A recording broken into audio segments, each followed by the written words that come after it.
सुकमा से जहां ईओडब्ल्यू की बड़ी कार्रवाई देखने को मिली। तेंदूपत्ता बोनस गबन मामले में 11 लोगों की गिरफ्तारी हुई, जिसमें 4 वनकर्मी हैं, 7 प्राथमिक वनोपज समिति प्रबंधक जिनकी गिरफ्तारी हुई है। तत्कालीन डीएफओ अशोक कुमार पटेल पहले ही गिरफ्तार इस मामले में हो चुके हैं, तो अधिकारियों पर 7 करोड़ के गबन का आरोप लगा। सुकमा में तेंदूपत्ता बोनस घोटाले में छत्तीसगढ़ ईओडब्ल्यू ने बड़ा कार्रवाई की, बड़ा एक्शन लिया। ईओडब्ल्यू ने तेंदूपत्ता बोनस गबन मामले में कुल 11 लोगों को गिरफ्तार किया है। जिन लोगों की गिरफ्तारी हुई है उनमें से 4 वनकर्मी हैं और 7 प्राथमिक वनोपज समिति प्रबंधक। मामले में तत्कालीन डीएफओ अशोक कुमार पटेल पहले ही गिरफ्तार हो चुके हैं। सुकमा में अधिकारियों पर तेंदूपत्ता बोनस में 7 करोड़ के गबन का आरोप है। जुल्फिकार इस खबर पर ज्यादा जानकारी के साथ जुड़ रहे हैं। जुल्फिकार, काफी बड़ा ये मामला है, 7 करोड़ के गबन का आरोप इन लोगों पर है जिनकी गिरफ्तारी हुई है।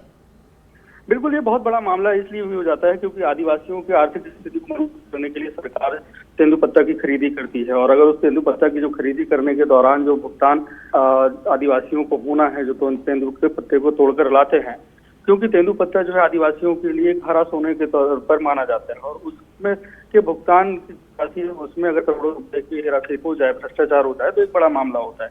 इसी मामले को लेकर ईओडब्ल्यू ने एक FIR दर्ज है और इस मामले में 11 लोगों की गिरफ्तारी हुई है। हालांकि इससे पहले भी तत्कालीन डीएफओ रहे हैं, उनकी गिरफ्तारी हो चुकी है, और जो कल गिरफ्तारी की है ईओडब्ल्यू ने, उनमें से 11 लोग, जिसमें से 4 जो है वन रक्षक हैं और 7 लोग समिति प्रबंधक हैं। तो जिसमें से जैसे जिनके कोरसा और चेतराम बघेल, ये जो है वन रक्षक हैं, और इसके बाद जो समिति के जो प्रबंधक हैं उनकी गिरफ्तारी की गई है। जी जुल्फिकार, काफी बड़े स्तर पर ये गड़बड़ की गई थी, ऐसे भी क्या कुछ और लोग भी जांच के दायरे में हैं इनके अलावा, ये जो 11 लोग गिरफ्तार हुए इनके अलावा? अभी तक की जो जानकारी मिल रही है, क्योंकि शुरुआत में जब इसकी जांच शुरू हुई थी उसमें डीएफओ के सीधे तौर से अनियमितता पाई गई थी और उनकी गिरफ्तारी हुई थी। क्योंकि अभी सुकमा जिले का, पूरे जिले का मामला है,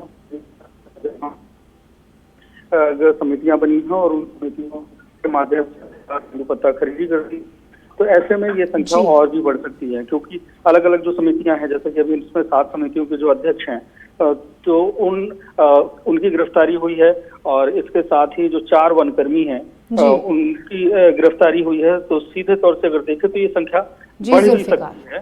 जी जुल्फिकार, शुक्रिया जानकारी के लिए। तो 11 लोगों की गिरफ्तारी इस मामले में हुई है, जैसा कि हमारे सहयोगी जुल्फिकार हमें जानकारी दे रहे थे। सुकमा में ईओडब्ल्यू की बड़ी कार्रवाई तेंदूपत्ता में 7 करोड़ के गबन मामले में हुई है। तेंदूपत्ता बोनस गबन मामला ये है जिसमें 11 लोगों की गिरफ्तारी हुई है, और बताया जा रहा है कि कुछ और लोग भी जांच के दायरे में हैं। आगे उनके खिलाफ अब एक्शन लिया जाएगा। फिलहाल जांच इस पूरे मामले की जारी है।